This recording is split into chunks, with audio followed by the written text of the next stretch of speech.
Hey guys, welcome back to my channel. It's Janelle, and yes, you are here too. We have Scotchy with us because this week I am showing you how to make some DIY paw balm. Say that 10 times fast. But because with the winter here and people putting salt all over their sidewalks just to help with the ice, it does hurt these little guys' paws. So I want to show you a way that you can create this stuff for your by yourself without having to go out and buy it, as it's super affordable and this stuff is pretty easy to get. So let's just jump right into the video, and I'm going to show you how you can make some DIY paw balm mix. And it looks like Scotchy is about to go for a nap on my hand, and I'm probably not going to be able to move now. So let's get into this video.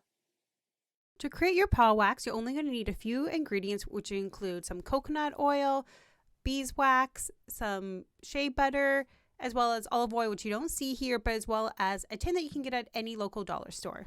I'd like to say this DIY is hard, but it's definitely not. You're just going to combine all the ingredients into a pot, which include 4 tablespoons of olive oil, 4 tablespoons of coconut oil, 2 tablespoons of shea butter, and you can find a lot of these ingredients at your local craft store. Even check Amazon because some of them are used to make candles as well, so they're easy to find, and 4 teaspoons of beeswax.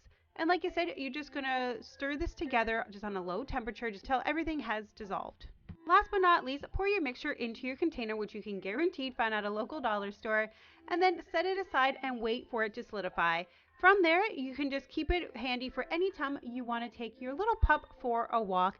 And you can see here there are 2 different ways that I found that you can use it, either depending on the size of your jar and I guess the size of your dog as well. You can either put your dog's paw into the mixture and kind of rub it around, as you see here. Scott, 4 tablespoons of olive oil, 4 tablespoons of coconut oil, 2 tablespoons of shea butter, and you can find a lot of these ingredients at your local craft store. Even check Amazon because some of them are used to make candles as well, so they're easy to find, and 4 teaspoons of beeswax. And like I said, you're just going to stir this together just on a low temperature just till everything has dissolved. Last but not least, pour your mixture into your container, which you can guaranteed find at a local dollar store, and then set it aside and wait for it to solidify. From there, you can just keep it handy for any time you want to take your little pup for a walk. And you can see here there are 2 different ways that I found that you can use it, either depending on the size of your jar and I guess the size of your dog as well.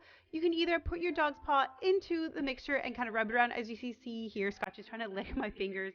Or you can also put it onto your fingers and then rub it onto your dog's paw, just depending on what they are more comfortable with.